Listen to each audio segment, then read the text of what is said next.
네, 주도 섹터 공략 첫 번째 순서로 이어갈 텐데요. 유니스토리 자산운용 김장열 투자전략본부장과 함께하겠습니다. 안녕하세요. 네, 안녕하십니까? 네, 오늘 장이 참 무섭기도 했지만 그래도 일단은 오후 들어서 안정적인 모습을 나타내고 있습니다. 무엇보다 삼성전자가 와 이렇게까지 오를까 싶을 정도로 올라주면서 오늘 지수 바닥도 지지를 해주고 있는 상황이라서요. 삼성전자 이야기부터 해보겠습니다. 여전히 8% 가까운 오름세를 보여주고 있죠. 54,000원 부근까지 향해서 가고 있습니다.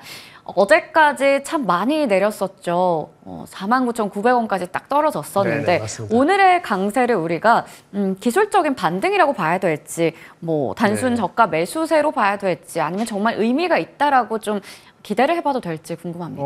오늘 특별히 뉴스가 없었던 거로 알고 있고 리포트 나오지 않았기 때문에 일단 저가 매수 기회를 노리는 투자가들의 매수 세력이 있었다라고 보여지고요.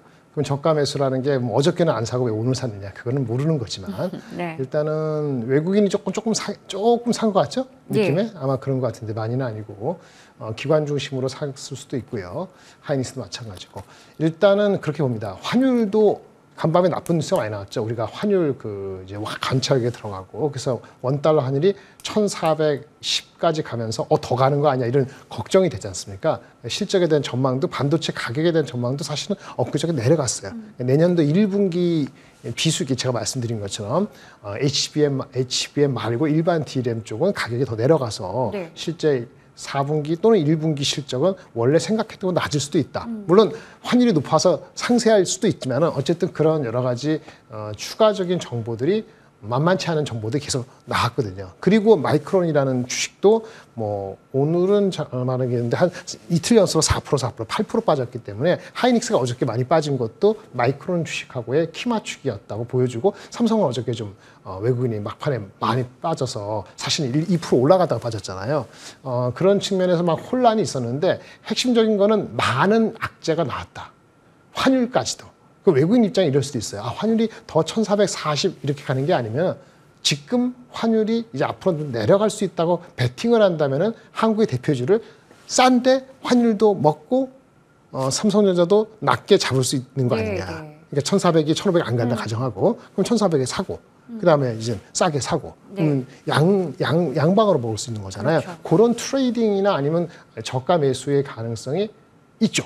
그 물량이 뭐 만족스러울 정도가 아니라 하더라도 워낙 많이 빠졌기 때문에 그런 세력의 매수 일부와 국내 기관의 저가 매수, 국내는 환율 관계 없다고 보고 이렇게 들어왔다 그러면은 그동안 빠진 게 얼마입니까? 그러니까 뭐 7% 정도 오르는 것이 아주 이상한 거는 아니라고 볼 수 있겠습니다. 문제는 이제부터 시작인 거죠. 아직 지금 펀더멘틀적으로나 아니면 우리가 얘기하는 뭐 조직 변동이랄까 기타 등등에 대한 거는 바뀐 게 없기 때문에 제가 예전에 계속 이게 한 달, 두 달 내면서 얼마라고 말씀드린 것처럼 53,000원 정도가 지지가 되는 게 중요하다 그랬는데 어제 문제였다. 오늘은 그 정도 딱 오는 거잖아요. 그러니까 다 비슷한 생각을 갖고 있기 때문에 여기부터는 다시 한번 제대로 된 분석이 좀 필요할 것 같습니다. 그렇다면 이제 제대로 된 분석을 좀 해봐야 될 것 같습니다. 딱 말씀해 주셨던 53,000원 정도 지지가 잘 된다면 앞으로는 삼성전자만의 이슈를 가지고 우리가 상승 동력을 좀 보여줘야 될 텐데 매물이 절대 강자였잖아요, 삼성전자. 근데 과거와 현재 도대체 뭐가 달라졌길래 아무래도 HBM이 계속 발목을 잡고 있는 건지 일단 삼성전자가 유난히 좀 쇠퇴한 이유부터 짚어볼까요? 일단은 뭐 아까 말한 것처럼 주가는 어느 순간부터 기술력이나 경쟁력이 무너지면 PBR 1배가 사수가 안 됩니다. PBR 1배라는 것이 언제죠? 올해 기준으로 56,000원, 그다음에 내년 기준으로 61,000원 정도예요. 그러니까 그게 1배가 지켜지지 않은 상태죠. 오늘 올라왔음에도 불구하고. 그러니까 왜 주가 빠졌느냐? 경쟁력에 대한 근본적인 의문이 제기됐기 때문에 그런 거고요. 그 경쟁력에 대한 의문이 제기된 거는 사실은 지난 어떻게 보면 뭐랄까요? 10여 년 전에, 그러니까 이건희 회장님이 병석에 눕고 돌아가실 때까지 6, 7년 동안에 그 당시에 그 외부에서는 확실하게 이제 AI에 대한 투자가 있었던 거죠. 우리가 얘기하는 딥러닝이라든가 아니면 고양이를 가려주는 그런 거 있잖아요. 그런 것들이 다 2012년부터 시작했거든요. 12년부터 20년 사이에 우리는 뭐 했냐? 기존에 갖고 있는 휴대폰, PC, 반도체 이런 거 가지고 그냥 우리가 누렸던 거야. 씨앗을 안 뿌린 거 아니고 씨앗을 아주 시리어스하게 뿌리지 않은 상태에서 우리는 그냥 세월이 갔다 그렇게 볼 수도 있는 거거든요. 그러다가 2020년에 코로나 때 한번 크게 먹었죠. 그것도 우리의 힘이 아니죠. 코로나 때문에 특수였던 거죠. 그리고 나서 이제 2020년대가 되면서 챗GPT 나오고 뭐 하는데 우리가 준비가 된 회사가 있었고 준비가 덜 된 회사가 있었던 거죠. 그 차이가 씨앗을 뿌리지 못하거나 아니면 덜 뿌렸던 거, 덜 철저했던 것이 지금 그 삼성전자 얘기입니다만은 지난 한 1년 동안에 아주 곤혹을 치른 거라고 볼 수 있겠죠. 여기서 우리가 해야 될 거는 삼성도 이미 조직적인 변화를 앞두고 있는데 좋은 거는 뭔가 좀 덜 가거나 덜 포커스되는 걸 버려야 되거든요. 근데 그런 느낌이 나왔잖아요. 뭐 파운드리도 덜 투자하고 HBM에 더 투자하면서 어쩌고저쩌고 하는 거. 그게 조직적으로 보여진 시간이 좀 필요한데 그 빨리 안 나와서 조금 답답하긴 합니다만 뭐 조만간 나온다고 하니까요. 어쨌든 삼성은 그러한 그 곤혹을 겪을 수밖에 없는 그러한 내재적인 시간이 지나갔다고 보고요. 일단은 이제는 결정을 해야 됩니다. 버릴 거 버리고 집중할 거 집중하고 그렇게 가면은 일단 되는 거죠. 그러니까 집중한다는 게 뭐냐면은 시장이 변한다는 거는 뭐 매크로 환경이나 뭐 규제 경쟁사가 아니고 산업의 사이클을 놓치지 말아야 되는데 한번 놓치면은 이게 3년 빠지거든요. 그러니까 삼성전자 정신을 못 차리면 올해 내년까지도 안 좋을 수 있어요. 주가는 얼마든지 6만 원 갈 수 있습니다만 또 그 이상 쉽지 않거든요. 그런데 기술력과 인력을 보충하고 조직을 변화시키면은 그 간격을 1, 2년이 안 가고 6개월, 9개월을 앞당길 수 있거든요. 그래서 사람들이 보는 것이 내년도 중반 또는 내년 하반기에는 달라질 모습이 보일 수 있다. 삼성이 누구냐? 이러는 거죠. 그러면 주가는 그런 모습을 확실히 이제 뭐 아니면 어필하게 되면은 미리 반영하는 거니까 올해 말 또 내년 초에도 그런 걸 받아들일 수 있어요. 근데 아직 안 보여주고 있죠. 그러니까 올해 말 내년도에 그런 모습을 보여줄 수 있는 계기가 구조조정과 조직 변화입니다. 그게 보이면은 주가는 내년 하반기에 혹시라도 우리 삼성전자가 다시 리스트럭션 올라올 수 있는 거에 대한 베팅 할까 말까 투자가들이 결정해야겠죠. 오늘 주가에 그게 있다고 보여지지는 않고요. 그것까지 말씀드릴 수 있습니다. 그 말씀해주신 것처럼 조직의 혁신도 필요하고 무엇보다 구조조정 이런 게 있어야 될 텐데 쉽사리 구조조정이라는 카드를 꺼내지 못하는 이유가 있을까요? 아무래도 그 큰 조직이다 보고 역사가 20년, 30년 기존의 패턴이 있다 보니까 갈등도 있을 수 있겠고요. 아마도 외부에서 모르거나 외부에서 대충 추론이 가능하더라도 내부 사정이라는 게 또 있을 수도 있으니까 그걸 다 우리가 알 수는 없습니다만 그런 뭐 조직 내 갈등이 여러 가지 있을 수 있고 공룡이다 보니까 시간이 더 걸릴 수도 있고 어쨌든 사람이 움직여야 되고 결단이 필요한 겁니다. 아까 말한 것처럼 아깝다. 어떡하지? 달려오기 너무 아까워서 이걸 못 내려오겠다. 이런 거는 개인적인 사람도 그렇고 조직도 그렇고 어떤 그 제품의 선택도 그러는데 막바지 왔어요. 그래서 우리 제가 지난 2달 동안 얘기한 게 주가적으로 53,000원까지 빠지는 것이 가능하다라고 말씀을 드렸는데 어저께는 그 이상 빠졌고 오늘 올라와서 그 정도 회복한 거잖아요. 메이크 오 브레이크입니다. 시간이 많지가 않습니다. 보여줘야 되는 건 1, 2개월 내에 보여줘야 되고 성과가 나오는 거는 한 6개월, 9개월 내에 나와야 되는 거예요. 그때까지 가는 건데 일단 많은 나쁜 게 나왔다는 것 측면에서 주시하시는 분은 굉장히 빨리 움직이니까 어쨌든 지금 4, 4분기 내년 1분기까지가 최대 고비를 지나는 구간이다라고 말씀을 드릴 수 있겠습니다. 굉장히 또 선택과 집중도 중요한 구간이 아닐까 싶습니다. 삼성전자 기업에 대해서요. 자, 그러면 삼전의 업황 자체에 대해서는 크게 달라진 게 없는데 우리가 투자의 관점에서 봤을 때 매수 타이밍을 또 잡아봐야 되잖아요. 여기서 우리가 바닥이라는 이야기 좀 많이 나오는데 바닥이 어딘지를 찾는 게 중요한 것인지 아니면 반등의 모멘텀이 나올 때까지 기다려보는 게 중요한 것인지 어느 쪽에 좀 더 무게를 두세요? 네, 그것은 이제 사람마다 다른데요. 외국인들은 저번에 말씀한 것처럼 49,000원에서도 팔 수도 있고요. 65,000원에도 살 수 있습니다. 그럼 그거는 뭐냐? 모든 사람이 그렇게 할 수 있냐? 그거 다를 수 있어요. 그러니까 주식을 바라보는 시점이 어디에 초점이냐는 거죠. 바닥 콜라면 바닥은 0.9, 0.8, 0.9, 1.1 이러면서 사는 거고요. 많은 사람들이 그렇게 합니다. 하지만 또 롱텀으로 보시는 분들은 그런 수치적인 게 아니고 아까 보여달라. 조직 변동 보여주고 그다음에 4분기 실적이 그쪽만 올라가는 거 보여주고 어떤 그 테크놀로지 로드맵이 발표될 만한 걸 늦지 않게 발표해. 그러면 내가 더 높은 가격을 살 수 있어. 이러는 투자가들이 있고요. 여러분이 그러면 기다리시면 돼요. 그런데 그렇지 않고 나는 이제 이 회사의 근본적인 그 포텐셜을 믿는다면은 절대적인 가치 1배는 사수가 안 될 수 있다 말씀드렸죠. 아직도 1배는 6만 원입니다. 1배 되기 전에 시간이 걸리더라도 산다. 그러면 6개월 또는 6주 이렇게 나눠서 사들여갈 수 있죠. 이른바 저점 분할 매수입니다. 그래서 북밸류 0.9배 정도 6954 지금 0.9배 정도죠. 0.9배 정도니까 회사가 무너지지 않고 기술적인 회복을 위해서 뭔가 결국은 보여줄 거야. 시간은 얼마인지 몰라. 속도는 몰라. 그래도 나는 기다릴 수 있어. 이런 분들은 들어가 있을 수도 있고 이제 낮다고 생각하는 거기에 저점 매수를 할 수 있다고 봅니다. 기간은 모르죠. 네.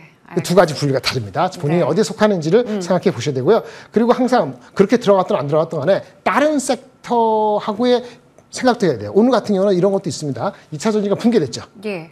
그 영향도 있어요. 그러니까 오늘 올라간 그런 것이 수급의 이동이 그렇죠. 있다. 그럼 반대로 그런 거가 다른 섹터 오면은 예. 다시 또 그러니까 이 균형을 잡아가야 예. 되는 게 있다. 왜? 한국의 주식의 유동성이 넘치는 게 아니니까. 그거는 항상 삼성전자가 아니더라도 같이 염두를 하셔야 될 필요가 있습니다. 예, 그렇다면 지금 뭐 업황 자체도 좋지 않은 가운데 계속 엎친 데 덮친 격으로 뭐 악재만 쌓이는 것 같습니다. 레거시 중심으로 메모리 가격의 지속 하락 전망이 좀 나오고 있는 상황이라서 여기서 우리가 더 탈출할 부분은 없을까요? 실적은요. 네. 어저께 그저께 마이크론에 대한 실적에 대해서 그러니까 낸드 가격, 디램 말고 낸드도 안 좋다. 내년 상반기까지 이런 얘기가 애널리스트 외국에서 나왔어요. 그래서 주가가 마이크론이 많이 빠진 거거든요. 하이닉스가 덜 빠지다가 우리도 하이닉스도 비슷하죠. 그래서 어저께 많이 빠진 거예요. 그리고 어저께 또 나왔던 얘기가 트렌드 포스라는 디램 가격 예측 기관에서 나온 것이 예. 내년도 가격이 일반 디램 가격은 계속 빠질 것 같아요. 폭락은 아니더라도 가격이 올라가는 게 아니라 이제 조금 빠져요. 그 모멘텀 얘기라는 거거든요. 예. 그래서 삼성전자 실적이 4분기 한 9조 대 나온다고 가정하는데 내년 1분기, 2분기 또는 내년 앞쪽에는 8조도 안 나올 수 있다라는 예측이 이제 나왔어요. 예. 그런데 문제는 이제 그 많은 악재들을 얼추 대충 사람들이 이제 각오를 했다라는 측면에서 결과론적으로 어저께 일단 바닥이었지 않을까라는 생각들을 갖게 되는 거죠. 그래서 오늘 들어왔다고 보는 거예요. 그래서 실적은 단기적인 실적에 대한 거는 크게 반영될 것 같지는 않고요. 아까 계속 말씀 조직, 그렇죠? 조직 변동. 그다음 다음 주에 있는 엔비디아 실적. 네. 사실 이거는 하이닉스에 더 관계되긴 하지만 이런 전반적인 분위기를 가지고 0.9배에서 다시 시작한다. 이렇게 보시면 될 것 같습니다. 네. 그렇다면 이번에는 앞서 말씀해 주셨던 하이닉스와 한번 또 실적 이야기를 해볼게요. 삼성전자, SK 하이닉스 실적에 있어서 양극화는 4분기에도 좀 심화될까요? 심하기보다는 레거시 제품이 가격이 지금 빠진다 그러잖아요. 예. 그 심화가 안 될 가능성이 있어요. 그래서 어저께 하이닉스가 많이 빠진 거예요. 하이닉스가 HBM이 많잖아요. 근데 네. HBM 가격이 더 오르는 건 아니고 HBM 우리가 아는 정도로 그냥 버티고 있어요. 네. 근데 HBM이 말고 넌 HBM이 하이닉스는 뭐 넌 HBM이 한 60% 된다면 삼성은 이렇게 70% 넘어가니까 삼성이 더 안 좋았죠, 그죠? 그래서 주가 미리 빠진 거잖아요. 하이닉스 덜 빠지다가 어저께 하이닉스도 빠져야 되겠네. 그래서 빠진 거란 말이에요. 그래서 실적에 있어서의 HBM과 넌 HBM의 차별화는 아이러니하게도 넌 HBM이 가격이 좀 더 빠지는 관계로 하이닉스에 대한 프리미엄 강이 조금 약해진 거예요. 그래서 어저께 많이 빠지고 오늘 덜 오르고. 예. 하지만 요거를 딱 한 달 전으로 돌아가서 10월 2일하고 비교해 보세요.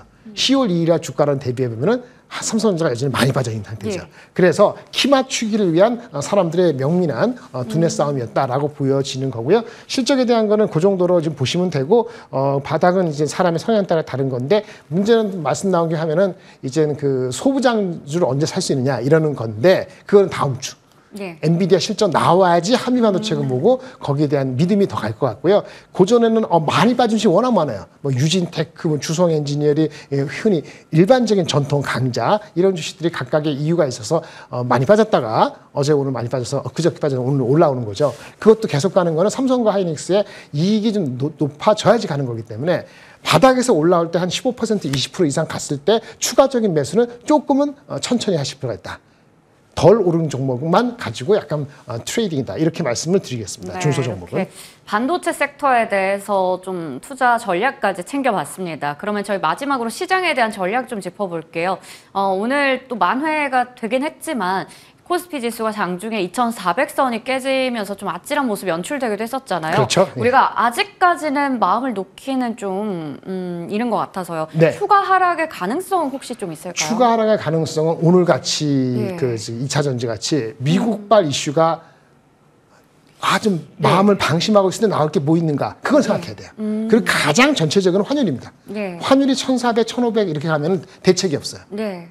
지금은 보통의 1450까지 이상은 안 간다고 보고 있기 때문에 그 정도까지 걱정은 반영돼 있어요, 주가에. 근데 이게 1450을 뚫어서도 정부가 뭐 이렇게 구두로 이렇게 하더라도 의미가 없다. 역부족이다. 왜냐하면 엊그저께 나왔을 때 KDI에서 내년도 한국의 전망을 낮췄잖아요. 한국의 경제 성장의 전망을 낮춘 거. 미국의 트럼프가 뭐 계속 관세고 뭐고 이렇게 진짜 빨리빨리 할 것처럼 하면은 미국이 달러가 단기적으로 강세고 한국은 성장률에 대한 의문까지 하면은 더 약세이고. 그렇죠. 그런 상태이기 때문에 그러면 환율이 빨리 안 내려오고 혹시라도 중국마저 저기 경제가 계속 안 좋거나 부양 정책이 다음 달에도 애매하면은 중국의 위안화도 약세가 될 소지도 있단 말이에요. 중국의 위안화가 약해지면은 우리에게 원화도 중국의 연돈등이기 때문에 원화 약세가 엔화 약세하고 연관돼서 위안화 약세 연관돼서 더 갈 수도 있어요. 그래서 두려움이 1450 이상 가면은 전체적으로 다 빠집니다. 근데 그 정도 1420, 30 정도라면 주가는 그것 때문에 빠지지 않기 때문에 얼추 봤을 때는 2400을 지지하려는 그 움직임이 한 몇 주는 더 갈 것 같아요.